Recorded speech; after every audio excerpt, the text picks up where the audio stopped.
السلام عليكم ورحمة الله تعالى وبركاته.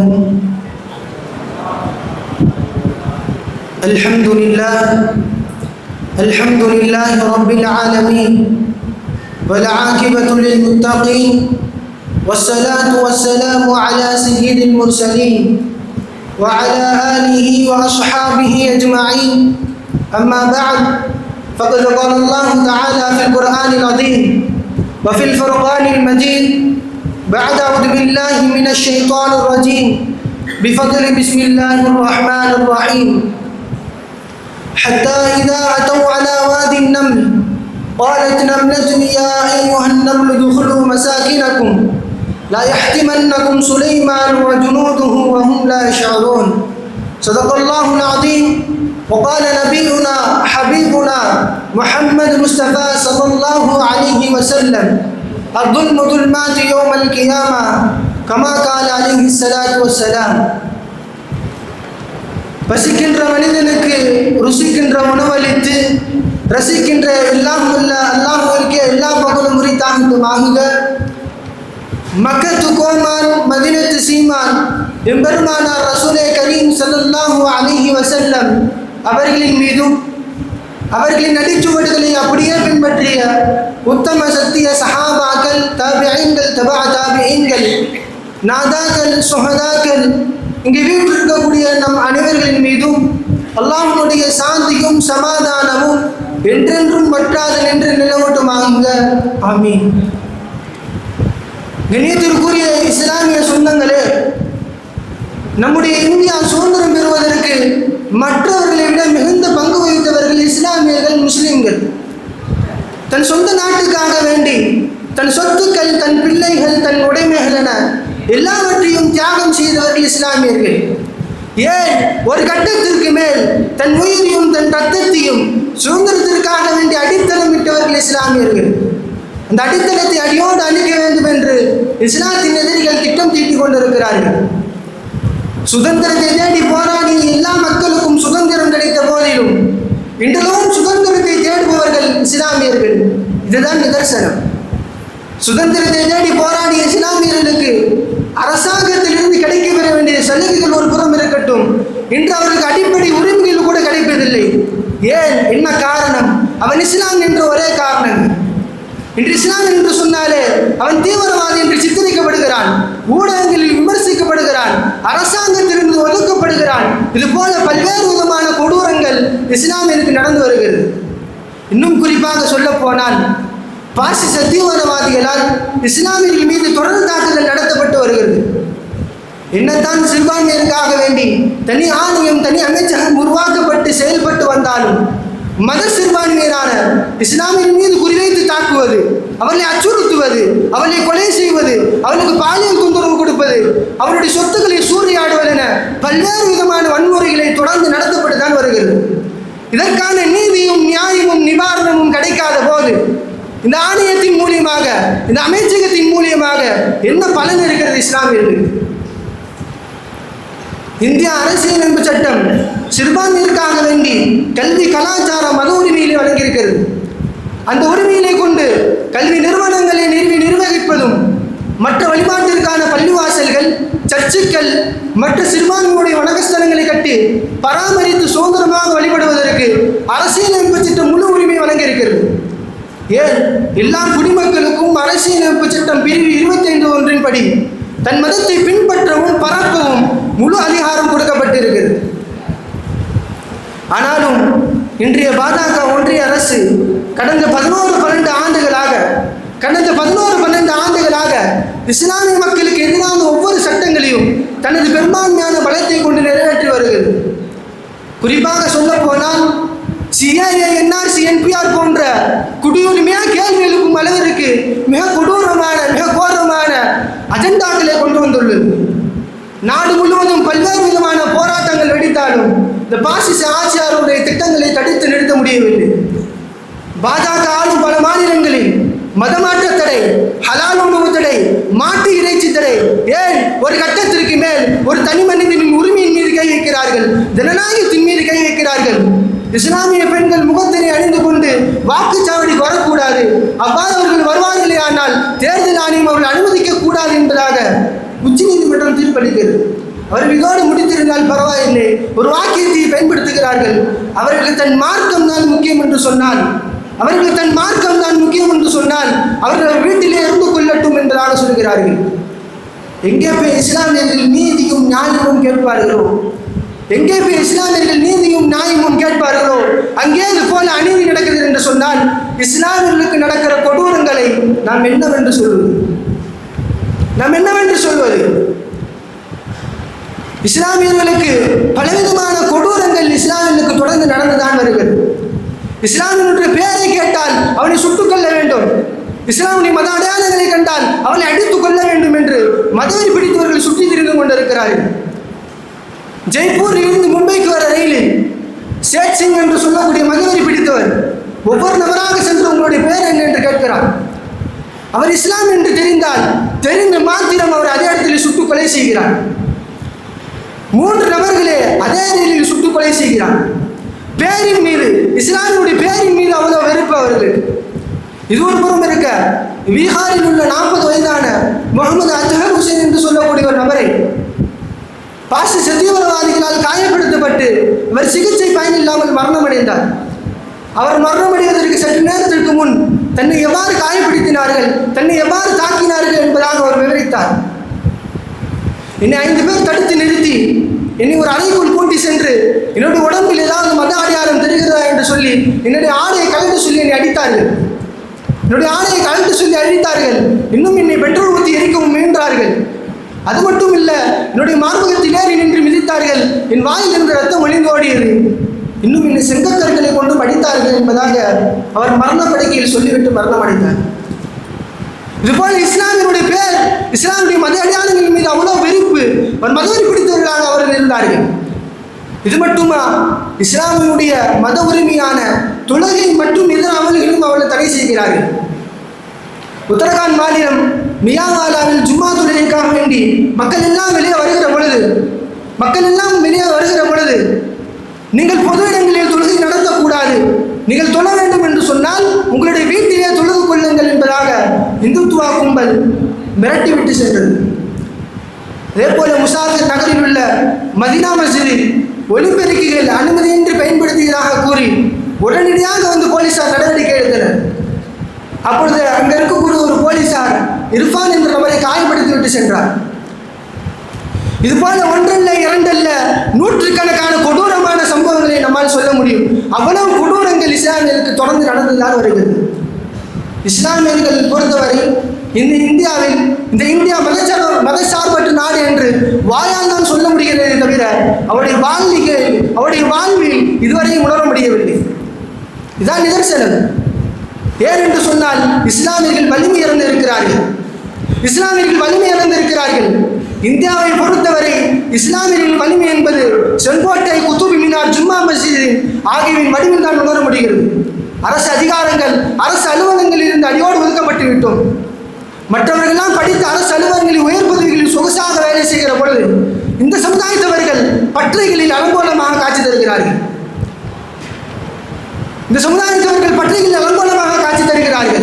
கல்லொடைக்கிறார்கள், மண்ணள்ளுகிறார்கள், கடினமான சுமைகளை தூக்கிறார்கள், கடினமான வேலைகளை செய்கிறார்கள். ஏன்? பல்வேறு இடங்களில் எடுபுடிகளாக இருந்து வருகிறார்கள். மாத சம்பளமாக ஒரு சில நூறுகளை பெற காலை முதல் இரவு வரை நின்று படாத பாடுபட வேண்டியுள்ளது. ஒரு சிலரின் மொத்த மாத சம்பளம் ஒரு சில அரசு ஊழியர்களின் ஒரு நாள் சம்பளத்திற்கு மிகவும் குறைவானது. இந்தியா விடுதலைக்காக இந்த சமுதாயம் சிந்திய ரத்தத்திற்கு ஈடாக இந்த தேசியம் ஒழுங்கு ஒரே அருட்கொடை வறுமை மட்டுமே. 2 கஞ்சி கோப்பைகளை எடுப்பவனை தடுக்காதீர்கள் என்கிறார்கள். ஒன்று அவன் நோன்பு திறக்கவும், மற்றொன்று அவனுடைய சகல உணவுக்காக வேண்டி இருக்கலாம் என இஸ்லாமியர்களின் பொருளாதார நிலை குறித்து ஆராய்ந்தவர்கள் கூறும் அளவுக்கு வறுமையாக அந்த சமுதாயத்தை பேயாட்டம் மாட்டிக் கொண்டிருக்கிறது. எத்தனையோ இஸ்லாமிய குடும்பங்கள் குடிப்பதற்கு கஞ்சி கூட இல்லாமல் இருந்து வருகிறார்கள். இஸ்லாமியர்கள் வசிக்கின்ற பகுதிகளில் போக்குவரத்து வசதிகளும், மின்சார வசதிகளும், குடிநீர் வசதிகளும் சரியாக இருப்பதில்லை. ஏன்? ஒரு சில இஸ்லாமில் வசிக்கின்ற பகுதிகளில் இது எதுவுமே அறவே இருப்பதில்லை.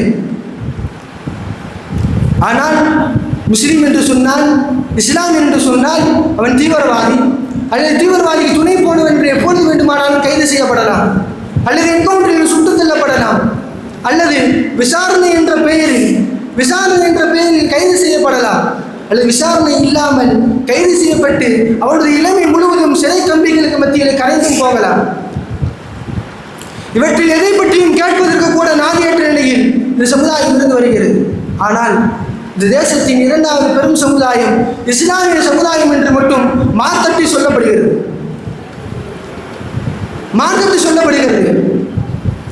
இஸ்லாமியர்கள் பின்தங்கி இருக்கிறார்கள் என்பதாக, அதாவது முஸ்லிம்கள், தலித்துகள், யாதவர் ஆகிய 3 சமுதாயத்திலும் பின்தங்கி இருப்பதாக 1980 மண்டல் கமிஷன் தெரிவித்தது. அதற்கு பிறகு தலித்துகளும் யாதவர்களும் படிப்படியாக முன்னேறியிருந்தாலும் ஏனோ இதுவரை முஸ்லிம்கள் மாத்திரம் முன்னேறவில்லை. இது இந்த சமுதாயத்திற்கு உண்டான எவ்வித வாய்ப்பையும், இந்த சமுதாயத்திற்கு வளர்ச்சிக்கு உண்டான எவ்வித வாய்ப்பையும் அறவே தரப்படவில்லை என்பதை தெரிவிக்கிறது. அதே போல இஸ்லாமியில் கல்வி ரீதியாகவும் பின்தங்கி இருக்கிறார்கள். நமது நாட்டின் தலைவிதி வகுப்பறையில் உருவாக்கப்படுகிறது என்று கல்வியின் முக்கியத்துவத்தை குறித்து கோத்தாரி கமிஷன் சுட்டிக்காட்டியுள்ளது. இந்த வகுப்பறையில் கால் வைக்காததால் தான் எத்துறையிலும் இஸ்லாமியினால் கால் பதிக்க முடியவில்லை. கல்வி தரத்தில் பிற சமூக மக்கள் எட்டிருக்கும் அளவிற்கு இஸ்லாமியர்கள் எட்டி பிடிக்க இன்னும் பல ஆண்டுகள் ஆகும். ஆனால் அதே நேரத்தில் பிற சமூக மக்கள் இன்னும் பன்மடங்கு உயர்ந்திருப்பார்கள். மற்றவர்களெல்லாம் படித்து அரசு அலுவலகங்களில் உயர் பதவிகளில் இருந்து வருகிறார்கள். ஆனால் இஸ்லாமியர்கள் எடிப்பிடிகளாக இருந்து வருகிறார்கள். இஸ்லாமியர்களை பொறுத்தவரை 10வது 12வது படித்து முடித்து விட்டால் போதும், பாஸ் எடுப்பதை விட பாஸ்போர்ட் எடுப்பதில் தான் அதிகம் கவனம் செலுத்துகிறார்கள். இது நிதர்சனம். முஸ்லிம்களில் 41% பேர் படிப்பறிவு இல்லாதவர்களாகும், 15% பேர் 8வது வரை படித்தவர்களாகும், 7.8% பேர் மட்டுமே +2 வரை 12வது வரை படித்தவர்களாகும். அவர்களில் பட்ட படிப்பு படித்தவர்கள் 1.7% பேர் மட்டுமே. பாதுகாப்பு துறையில் 4%, கீழ்மட்ட துறையில் 2.6% முஸ்லிம்கள் இருப்பதாக கூறும் சச்சார் குழு தமிழக உள்துறை உயர் பதவிகளில் 0% ஒருவர் கூட முஸ்லீம் இல்லை என்பதாக தெரிவிக்கிறது. இதே நிலை தொடர்ந்து நடந்தால் இன்னும் சில ஆண்டுகளில் இஸ்லாமியர்கள் பிற்படுத்தப்படுவதோடு அவருடைய படிப்பறிவு, ஆரோக்கியம், சமூக கட்டமைப்பு இல்லாமல் பாதுகாப்பற்ற சூழ்நிலையில் இந்த சமுதாயம் வேட்டையாடப்படும் அபாயம் உள்ளது. இதேபோல் இஸ்லாமியர்கள் அரசியல் ரீதியாகவும் பின்தங்கி இருக்கிறார்கள். இந்திய அரசியலில் இஸ்லாமியர்களின் பங்களிப்பு என்பது கழுதை தேர்ந்து கட்டருமான கதைதான். ஆரம்ப காலகட்டத்தில், சுதந்திர இந்தியாவில் ஆரம்ப காலகட்டத்தில் நாடாளுமன்றத்திலும் சட்டமன்றத்திலும் உரிய பங்களிப்பு இல்லையானாலும் கணிசமான அளவில் இஸ்லாமியர்கள் இருந்தது என்பது உண்மைதான். தமிழக சட்டமன்றத்திற்கு 20க்கும் மேற்பட்ட எம்எல்ஏக்கள் இஸ்லாமியிலிருந்து தேர்ந்தெடுக்கப்பட்ட வரலாறு உண்டு. ஆனால் இன்று முஸ்லிம்கள் கணிசமாக வசிக்கும் பகுதிகளை ஒரே தொகுதியின் கீழ் இணைத்தால் முஸ்லிம்களிலிருந்து திட்டவட்டமாக தேர்ந்தெடுக்கப்படும் எத்தனையோ பகுதிகளை மிக வஞ்சனையோடு மிக கோரமாக கொதரப்பட்டு பல்வேறு தொகுதியின் கீழ் இணைத்ததால் இந்த சமுதாயம் உரிய அரசியல் அதிகாரம் பெறும் வாய்ப்பை சிறிதாக இழந்துவிட்டது. சமீபத்தில் இத்தனை பெரிய சமுதாயத்தின் சார்பாக ஒருவர் கூட அமைச்சரவையில் இடம்பெறாத ஏமாற்றங்களையும் இந்த சமுதாயத்திற்கு ஏற்பட்டிருக்கிறது. மத்திய மாநில அரசு ஊழியர்களின் மொத்த எண்ணிக்கையில் 4.9% பேர் மட்டுமே முஸ்லிம்கள். தலித்துகளை விட முஸ்லிம்கள் பின்தங்கி இருக்கிறார்கள் என்பதாக கூறுகிறார்கள். இதனால்தான் இஸ்லாமியர்களுக்காக வேண்டி குரல் கொடுக்கவோ அவருடைய பிரச்சனைகளை எடுத்து கூறவோ போதுமான அளவு வலிமில்லாததால் என்று சொல்வதை விட ஆள் இல்லாததால் இஸ்லாமுடைய உரிமைகள் மறுக்கப்பட்டு அவர் நசுக்கப்பட்டு வருகிறார்கள். தேர்தலின் போது அரசியல்வாதிகள் கேட்பதை போல் தங்களுடைய உரிமைக்காக வேண்டி தெருமுனையில் நின்று கொண்டு கல்வி வேண்டும், வேலை வாய்ப்புக்கான இடஒதுக்கீடு வேண்டும், அதை பிச்சையாக கூட தாருங்கள் என்று இந்த இஸ்லாமிய சமுதாயம் கெஞ்சிக் கொண்டிருக்கிறது. இந்த இஸ்லாமியருடைய வாழ்வாதாரத்தை வளப்படுத்துவோ அதை மேம்படுத்துவோ இதுவரைக்கும் வந்த எந்த ஆட்சியாளரும் சிந்தித்ததில்லை, சிந்திக்க போவதும் இல்லை. ஆகவே முதலில் இந்த சுய பரிசோதனை செய்ய வேண்டிய அவசியத்தில் இருக்கிறோம், கட்டாய கடமையில் இருக்கிறோம். நமது பலவீனம் எது, நமது பலம் எது என்பதை நாம் சிந்திக்க வேண்டும்.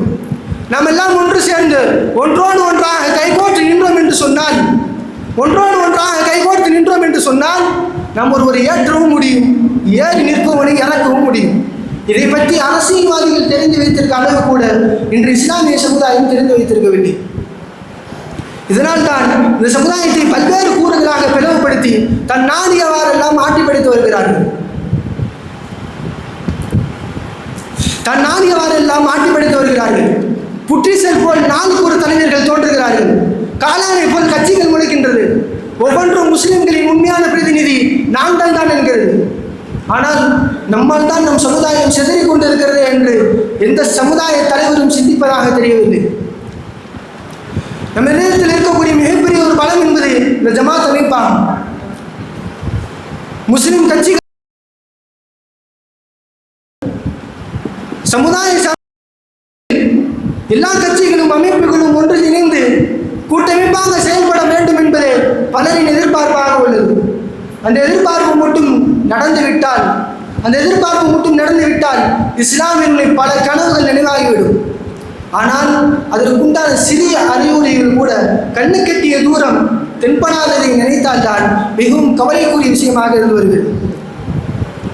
வெறும் ஜமாத்தார்கள் ஒரு பள்ளிவாசலை கட்டுவது, அந்த பள்ளிவாசலுக்கு ஒரு இமாமை இணைப்பது, வருடத்திற்கு ஒரு முறை சுண்ணாம்பு அடிப்பது, இது மட்டும் ஜமாத்தினுடைய கடமை அல்ல. தன் சமுதாயத்தை நினைத்து கவலைப்படுவது, தன் சமுதாயத்தை எவ்வாறு மேம்படுத்துவது, தன் சமுதாயத்தை எவ்வாறு முன்னேற்றுவது என்பதை நினைத்து சிந்திப்பது ஒவ்வொரு ஜமாத்தார்களின் மீதும் கடமையாக இருக்கிறது. ஒவ்வொரு இஸ்லாமிய கட்சியின் மீதும் கடமையாக இருந்து வருகிறது. அல்லாஹ் ரப்பல் ஆலமீன் குர்ஆனில் சொல்லுகிறான், ஒரு எறும்பு தன் சமுதாயத்தை நினைத்து கவலைப்பட்டதால் அல்லாஹ் தஆலா அந்த எறும்பை கொண்டு வந்து தன் திருமறையில் போடுகிறார். காலத்து நம்லத் யா அய்யுஹன் உதுகுலு மசாகினக்கும், ஓ எறும்புகளே உங்களுடைய வீட்டுக்குள் நுழைந்து கொள்ளுங்கள். லா யஹ்திமன்னக்கும் சுலைமான் வ ஜுனூதுஹு வ ஹும் லா யஷ்ஊரூன், ஒரு அறியாதவாறு உங்களை மிதித்து விடுவார்கள், ஆகவே நீங்கள் உங்கள் வீட்டுக்குள் நுழைந்து கொள்ளுங்கள் என்பதாக அந்த எறும்பு தன் சமுதாயத்திற்கு எச்சரிக்கை செய்கிறது. அந்த எச்சரிக்கை அது எப்படி தன் சமுதாயத்திற்கு எச்சரிக்கை செய்கிறது என்பதை பார்த்துதான் அல்லாஹ் ரப்பல் ஆலமீன் தன் குர்ஆனிலே அதை கூறுகிறான். ஒரு எறும்பு தன் சமுதாயத்தின் மீது அக்கறை கொண்டது, அதன் மூலியமாக தன் சமுதாயத்தை பாதுகாத்துக் கொண்டது. ஆனால் இன்று இஸ்லாமியர்கள் தன் சமுதாயத்தை பாதுகாப்பதோ தன் சமுதாயத்தை பலப்படுத்துவதை விட்டு இஸ்லாமியர்களே மறந்திருக்கிறார்கள். இஸ்லாமிய ஜமாத்தார்கள் மறந்து விட்டார்கள். இஸ்லாமிய முஸ்லிம் கட்சிகள் மறந்து விட்டது. ஆகையால் தான் இந்த இஸ்லாமியர்களே மிக லேசாக எதிரிகள் காயப்படுத்தி விட்டு சென்று வருகிறார்கள். அரசு அலுவலகங்கள், அரசு அதிகாரிகள் அடியோடு ஒதுக்கப்பட்டு விட்டார்கள். கண்ணியமானவர்களே, ஆகையால் தான் இது இஸ்லாமியர்களுக்கு ஏற்படுகின்ற கொடூரங்களை விட்டு நாம் பாதுகாக்க வேண்டும் என்று சொன்னால் நாம் எல்லாம் ஒன்றுபட வேண்டும். ஒவ்வொருவர் கைகோர்த்து நிற்க வேண்டும். உனக்கு ஒரு பிரச்சனையா, நாங்கள் வந்து நிற்போம். ஜமாத்துக்கு ஒரு பிரச்சனையா, கட்சிகள் வந்து நிற்கும். கட்சிக்கு ஒரு பிரச்சனையா, ஜமாத் ஒன்று நிற்கும் என்பதாக ஒருவர் கைகோர்த்து நின்றோம் என்று சொன்னால் இஸ்லாமியர்கள் நிச்சயமாக வெற்றி பெறுவார்கள்.